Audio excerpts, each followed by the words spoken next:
Assalamualaikum to Madam Farah. So today I would like to present to you my LAB1, which is on assembly language programming for data transfer, data processing, and also addressing modes.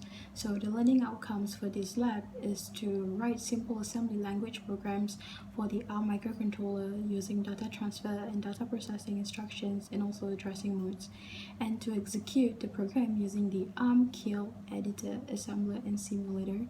So a little brief on ARM.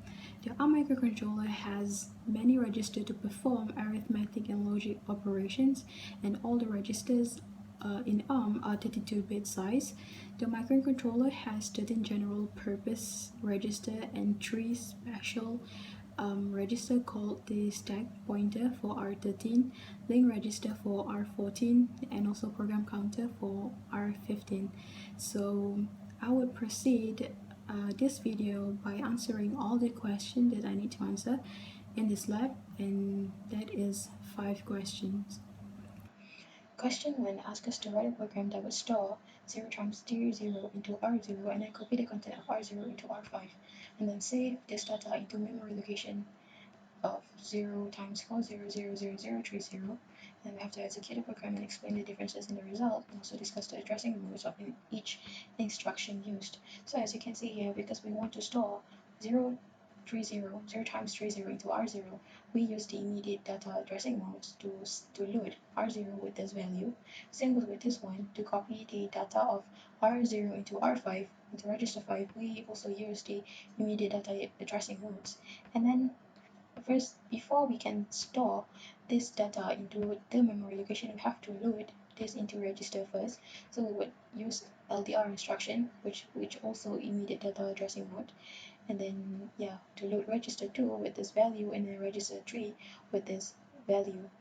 And then to store the data, this data into this memory location, we have to use the store instruction, which is the SDR, and then R2 into memory content of R3. Note that when we use LDR, the only changes we can see is in the register, not in the memory location. And when we use SDR instruction, the changes will not be seen on the register, but inside the memory location of R3. So I already built this program. We can just run it. Okay, highlight this one, run to cursor line, and we'll start building here, line to line. So see, R0 is loaded with this value, and then the data will be copied to register 5, and then R2, because we load R2, and then R3 here.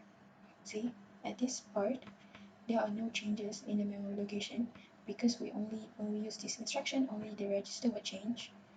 And then for this part, we want to store R2 inside R3, so there are no changes in register 3, R3, but the changes will be seen in the memory location of R3. See, right now R2 is already been stored in memory location R3. For question 2, we are asked to perform the addition instruction. So because we have to see the changes in the CPSR flags, we would be using the add as instruction. So firstly, we would load R1 with the first data, R2 with the second data, and R3 with the third data. For the first summation, we would add R1 and R2, and then we save it into R4. And then the second addition, we would add R3 and R4 and then keep it in R7. So as you can see, when we add R1 and R2, we can see the changes in CPSR flags, where C flags changes into 1, and then when we add R4 and R3, there are no changes in CPSR flags.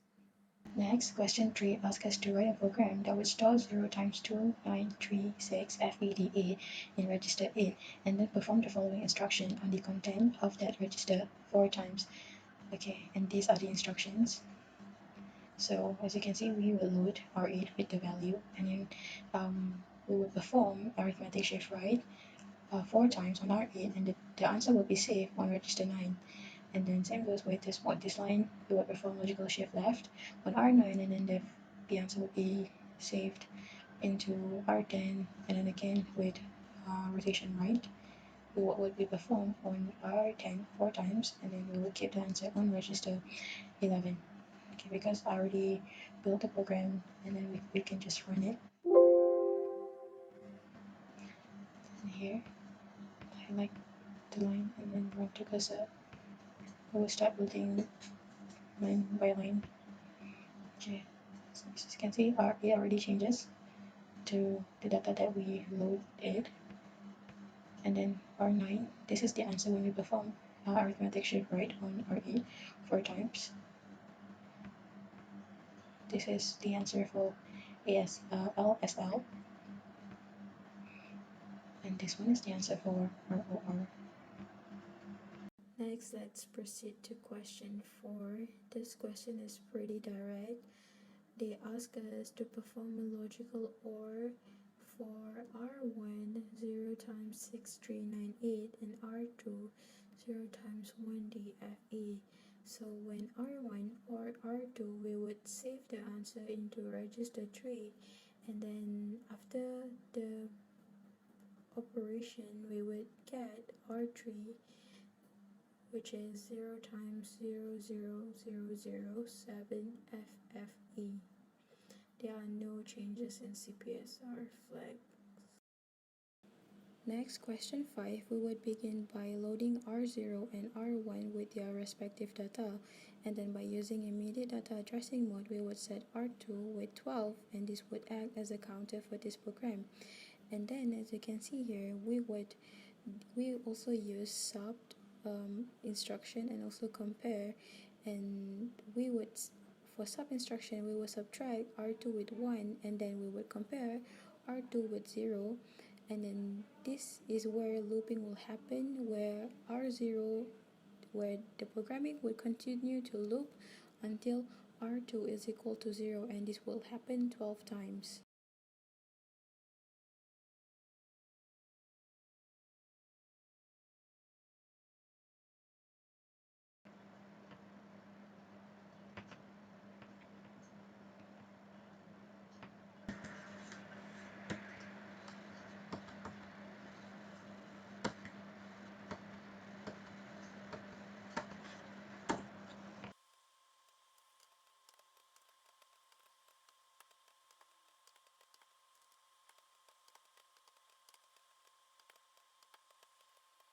Lastly, question 6 asks us to write a program that compares data in num into register R2.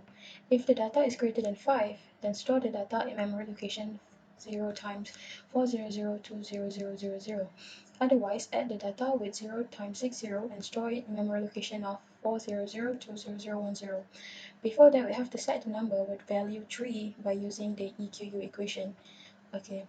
Because they want us to use the EQU equation, then we have to write here the EQU equation, and then we load R10 with equal to num like this, and then we load by using immediate data addressing mode. We set R2 with 5, then and so that we can compare it later R0 with R5. So if R0 is greater than R5, this program will jump to here, and then store R0 in memory location R1, which is 400200.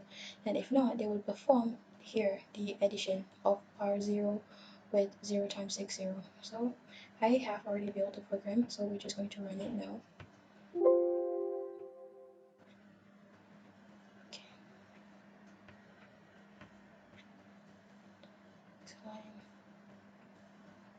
So